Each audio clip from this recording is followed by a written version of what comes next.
Bon, comme promis, on va faire mon petit vidéo sur comment plumer un coyote comme il faut. Euh, Version trappeur. Hein, on va le plumer en sac. Puis je vais aussi faire les pattes. Les trappeurs, eux autres, pour des coyotes, les standards de l'encan, il n'y a pas besoin des pattes. Mais moi, c'est soit un coyote qui va peut-être finir en tapis. Mon client ne le sait pas, fait que j'aime mieux mettre un peu de temps sur les pattes, comme ça, si jamais il se décide qu'il veut s'en tapis, le coyote va être prêt. On va commencer avec ce qu'on a de besoin, en tout cas ce que moi j'utilise. Là, ce que je vous montre aujourd'hui, moi, c'est ma méthode. J'ai pas suivi le cours de la trappe, fait que je connais pas bien les standards, comment préparer un coyote pour l'encan. Moi, je suis taxidermiste à la base, fait que je vais le préparer un peu comme je le ferais pour la taxidermie, mais idéalement pour la taxidermie, dépendamment des positions, ça serait une ouverture dorsale. Mais moi, j'aime bien travailler en sac. Fait que je vais vous montrer ça. Fait que pour commencer, ce qu'on a de besoin, des gants, une bonne paire de pinces, des cutters. Comme couteau, moi j'utilise un scalpel avec des lames numéro 22. C'est une bonne grosseur, ça coupe en tabarouette. Sauf que quand on coupe, on accroche des os, pis ci pis ça, c'est sûr que la lame, elle s'émousse assez vite. Fait que je me garde tout le temps. Pour un coyote, ça me prend 2-3 lames. Un bon couteau aussi, les avalons. N'importe quel bon petit couteau avec une lame pas trop épaisse, bien aiguisée, ça fait la job. Puis non, c'est pas un verre de lait, c'est du borax. Ça, j'utilise ça pour absorber le sang. Des fois, quand on est rendu sur le bord des oreilles, là, on coupe des artères, le sang continue de couler. Puis tu veux pas de sang sur la fourrure, surtout pas. Le moins possible. Même là, lui, il a été tiré. Cette petite femelle-là, elle a été tirée. Tout ça, là, idéalement, il faudrait que je l'essuie. J'essaie de l'absorber le plus possible. Parce que le temps qu'on prend pour plumer un coyote, il est à température de la pièce. Le plus de temps que tu prends, le plus de temps que la peau risque de chauffer. Puis quand il y a du sang, c'est encore pire. Fait que le sang accélère le processus de putréfaction. Puis tu veux éviter ça à tout prix. Idéalement, c'est de faire ça au frais, dans un garage, là, pas chauffé, là, 2, 3, 4 degrés. Comme ça ralentit un petit peu le temps de putréfaction. Mais moi, j'ai pas de garage. Je fais ça dans mon sous-sol. Ici, il y a une toilette, là, c'est un bachelor dans le fond. Je fais mon tannage, la taxidermie ici. Puis je me suis installé ici. Vous voulez voir mon setup, là, c'est bien simple. Là. Moi, j'ai accroché ça au plafond avec un bon crochet. Je peux accrocher facilement une bête de 100 livres. Là, que ce soit un gros coyote, un loup ou un petit ours, je peux attacher ça comme ça. Et puis, c'est sûr que c'est pas super haut. Hein, le plafond ici, il y a 7 pieds. Puis je peux ajuster à ma corde à la hauteur que j'ai de besoin. À la mesure que je travaille, je vais réajuster la hauteur de ma corde pour pouvoir travailler à une bonne hauteur pour moi. Moi, je mesure 5 pieds 8, je suis pas très grand, fait que cette hauteur-là, pour moi, pour commencer, c'est parfait. Là, la bête, elle a la tête par en bas, mais pendant qu'on la fait dégeler, idéalement, c'est la tête par en haut. Souvent, quand la peau elle a chauffé, s'il n'y a pas de blessure, elle va chauffer autour des entrailles ici. Là, en ayant la tête par en haut, les entrailles descendent en bas. Et puis, c'est souvent un spot qui va chauffer, mais c'est pas un endroit qu'on utilise pour la confection. Fait que c'est pas si grave là, si ça chauffe dans le bas du ventre, là, autour du pénis pour un mâle, là, dans le bas du ventre ici. Fait que le but de faire dégeler la tête par en haut, c'est de faire descendre les entrailles. Si la peau elle a chauffé, ça va être dans ce coin-là. On va voir aussi à mesure que je vais plumer, là, sûrement que la bédane verte, c'est le processus de pourriture qui a commencé.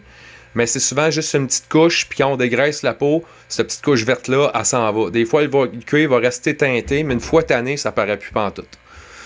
Fait que matériel requis, notre patient, tête par en bas.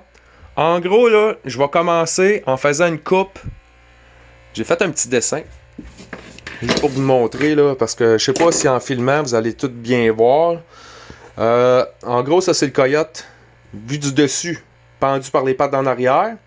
Mais comme vous voyez, moi, je travaille une patte à la fois. Fait que je le pends par une patte, puis je vais ouvrir, je vais partir par elle, passer par les organes génitaux.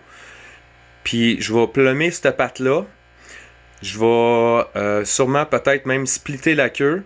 Après ça, je vais le rependre par cette patte-là qui a été plumée pour travailler l'autre patte. En gros, il va être dans la même position, mais de l'autre bord.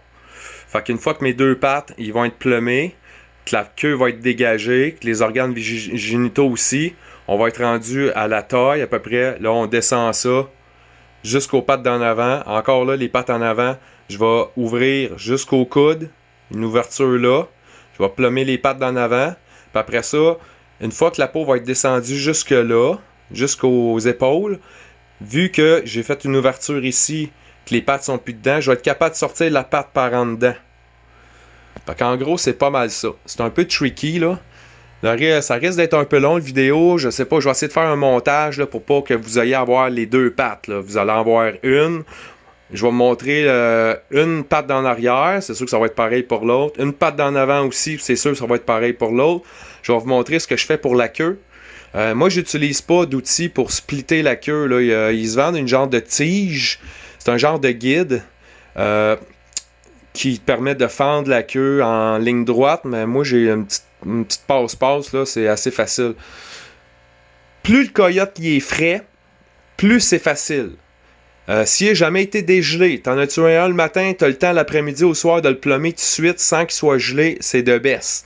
La peau elle va être plus facile à enlever que s'il a été gelé 2-3 semaines. Puis surtout pour les extrémités, là, le nez, les oreilles, le tour des yeux, tous les petits bouts, le bout de la queue, le bout des pattes a tendance à sécher par le froid. C'est des endroits qui viennent durs à plummer si on attend trop longtemps. Il y en a bien aussi qui aiment ça, le plummer, quand les pattes sont assez dégelées, mais le corps encore un peu gelé. Il est un peu plus raide, puis c'est plus facile à plummer. Là, le corps, il bouge moins quand on travaille pour descendre la peau. Puis vous allez voir, on coupe à peu près juste, on plume vraiment au couteau, là, à peu près juste les pattes jusqu'au talon en arrière. Puis les pattes d'en avant jusqu'au poignet. Mais après ça, là, quand le coyote il est frais, ça se descend assez bien à la main. C'est sûr qu'il y a des petits endroits un peu plus tricky, là, surtout la tête. Mais vous allez voir, c'est... Je vais essayer de faire ça, qu'on voit bien, là, puis que je vais faire mon possible. Là. Mon but, c'est de vous aider, puis c'est surtout de vous encourager à garder là, vos peaux, là, surtout si sont belles, là. Des maudits beaux spécimens, là, c'est plate, vraiment gaspiller ça. Puis une fois que vous avez pogné la twist, là, ça va bien, là. C'est juste de s'organiser, là, une journée pour plummer. Mettons, t'en as tué 3-4, tu veux toutes les garder. C'est sûr que c'est un peu plus long, là. C'est une affaire d'une journée. C'est pas dur, t'invites tes chums dans le garage, vous prenez une bière, tu mets un peu de musique. Puis ça va très bien dans ce temps-là, là. Moi, je suis pas mal tout seul, fait que souvent, je me mets de la musique, là, j'en mets pas. Parce que je veux que vous entendiez ce que je dis. Mais je vais essayer de vous jaser là, tout le long puis d'expliquer ce que je fais. Fait qu'en gros, c'est pas mal ça, la coupe là. Moi je commence par une patte que je plume, après ça je m'en vais jusque là. Vous voyez là, les petits pointillés verts, là, c'est là qu'on va couper. Le tour des organes génitaux, on n'a pas besoin de ça. On va splitter la queue, puis on va splitter les deux pattes le long de la cuisse. Le long de la ligne de poil, le long du changement de couleur de poil, en gros, là, ici. Là. Et je vais passer ici au milieu. Ici, je vais aller un petit peu sur le côté, puis je vais suivre la ligne de poil entre ce qui est roux et ce qui est blanc. Je vais arrêter pas loin de l'anus. Hein? Ça, c'est une femelle. Donc, je vais arrêter ici. Je vais faire un V là, de ce côté-là. En gros, on fait ça en Y. Là. Il y a une coupe ici, puis il y a deux coupes qui partent de chaque bord de la cuisse jusqu'aux pattes. Comme ça. Puis je vais faire le tour de la vulve en faisant un genre de triangle. Là. En gros, c'est un losange qui va être ici. Fait que je coupe même pas le ventre, rien. Anyway, c'est chiant parce que le ventre, là, ici, là, la peau est pas épaisse. Puis ce qui recouvre les entrailles, c'est une petite pellicule de rien. Fait que c'est très facile, ouvrir les entrailles. Puis c'est pas le fun, continuer de plumer un coyote quand t'es rendu là, quand t'as des entrailles qui pendent.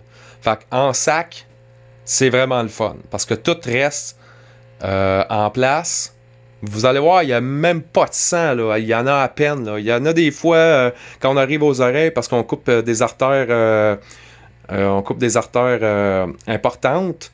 Mais tout le reste, là, vous allez voir, ça va être juste de la viande puis du gras blanc. Il n'y a pas de sang. Là, si vos enfants veulent vous regarder faire puis s'attendent à avoir du sang, que ça soit dégueulasse, là, c'est pas si dégueulasse que ça.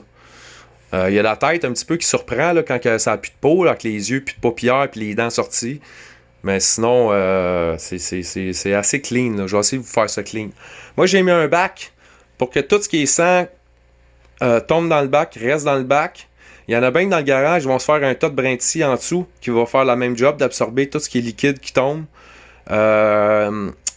Puis, ah oui, le but aussi de pouvoir leur remonter le coyote, là, c'est que rendu là, la peau elle pend jusqu'à terre. Fait que s'il y a du sang dans le bac, ça me tente pas que ma peau elle trempe dans le sang tout le temps que je continue de plumer.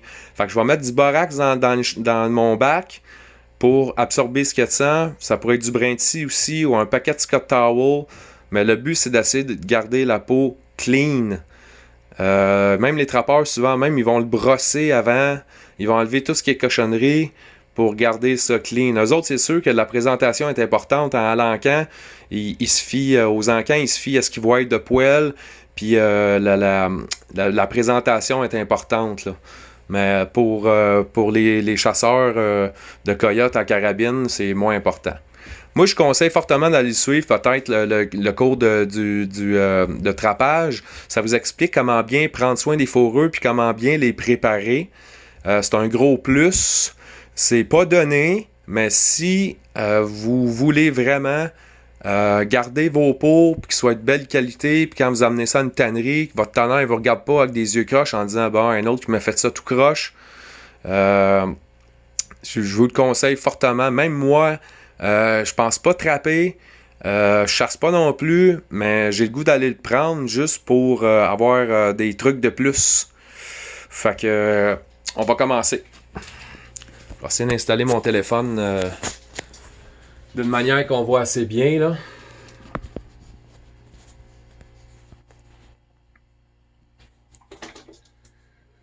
Shit.